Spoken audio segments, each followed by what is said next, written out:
Alors, je voudrais aussi inviter tous ceux qui le peuvent à prier avec moi, hein. C'est pour ça que le Seigneur Jésus m'a inspiré d'appeler ces petites vidéos Prions ensemble. Prions ensemble pour tous ceux qui souffrent en ce moment dans le monde, dans toutes les zones de la terre concernées par la canicule ou les montées de température, qui en souffrent et qui se retrouvent à être en danger avec ça, puisque nous savons qu'en Inde, ça a généré beaucoup de décès. Nous souhaitons que, bien entendu, il n'y en ait plus. Donc, prions ensemble le Seigneur Jésus pour que le maximum de personnes, quand je dis prions ensemble le Seigneur Jésus, Dieu, Jésus et son Saint-Esprit uniquement, bien entendu, pour que le maximum de personnes soient sauvées et n'aient plus à souffrir les conséquences de ces canicules, que ce soit en Inde, en Afrique, et même en France et partout ailleurs sur le globe terrestre, partout ailleurs sur Terre, toutes les zones qui sont concernées donc par ces montées de température et canicules. Au nom puissant de Jésus, rejoignez-moi sur ce point de prière et sur tous ceux pour lesquels le Seigneur vous mettra à cœur de prier. Et un dernier point de prière également, nous avons ici en Guadeloupe et même ailleurs, même en France, énormément d'histoires juridiques en ce moment qui défraient un peu la chronique. Donc prions pour que, bien sûr, justice soit faite à tous ceux à qui Dieu veut rendre justice, ceux qui méritent d'être bénis par Dieu de cette manière-là, puisque nous savons que Dieu est un Dieu de justice et qu'il est un Dieu juste, comme il est écrit en Ésaïe 30, verset 18, et que c'est lui le seul vrai juge, le seul bon juge, je le dis à ma manière, mais vous avez le psaume 7, verset 9 à 18 qui en parle, qui dit « Dieu est un juste juge ». Donc, remettons toutes les affaires de justice importantes entre les mains de Dieu pour que justice soit faite à tous ceux qui le méritent.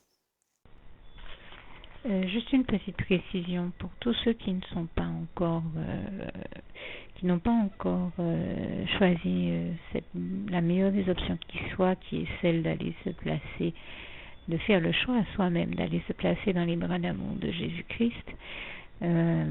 Pour se mettre à l'abri de ce monde cruel, eh bien, je partage avec vous la prière par le biais de laquelle on y accède. Et commence par vous rappeler également ce passage de Jean 14, verset 6, où il est écrit que Jésus-Christ est le chemin, la vérité et la vie. Nul ne vient au Père, Dieu, sans passer par le Fils Jésus-Christ, bien sûr. Je le dis à ma manière, vous regarderez comme il est actuellement écrit dans vos Bibles là encore. Et donc, n'hésitez pas à ouvrir vos cœurs à Dieu, à Jésus, à son Saint-Esprit, à être sincère avec lui et à lui adresser la prière qui suit, à lui dire tout simplement, éternellement Dieu, Seigneur Jésus-Christ, moi, un tel, vous dites votre nom et votre prénom, je t'accepte aujourd'hui comme mon sauveur personnel, le seul maître et roi de ma vie. Je remets toute ma vie entre tes mains puisqu'elle t'appartient éternellement Dieu, puisque tu l'as créée cette vie, donc tu en es donc le seul maître et propriétaire comme de tout ce qui existe dans tout l'univers. Je remets donc toute ma vie entre tes mains, je te la donne. Merci éternellement Dieu aussi de permettre que cette vie que tu m'as donnée continue à être à ta gloire et que je continue à te servir, à t'appartenir pour l'éternité, d'éternité en éternité. Merci aussi Seigneur de faire que je continue donc à te servir et à t'appartenir pour l'éternité, d'éternité en éternité. Et aussi Seigneur de m'accorder la grâce de ton pardon et de ta miséricorde pour tous les péchés que j'ai commis tout au long de ma vie, jusqu'à la date d'aujourd'hui incluse. Et c'est au nom puissant du Seigneur Jésus-Christ que j'ai fait cette prière. Et à vous tous qui avez fait cette prière, je vous dis que Dieu vous bénisse abondamment, puissamment, richement, et surtout n'hésitez pas à la partager avec tous vos proches et contacts, amis, membres de vos familles, collègues, bien-aimés, tous ceux que vous aimez, et surtout tous ceux à qui Dieu vous mettra à cœur, avec qui Dieu vous mettra à cœur de la partager.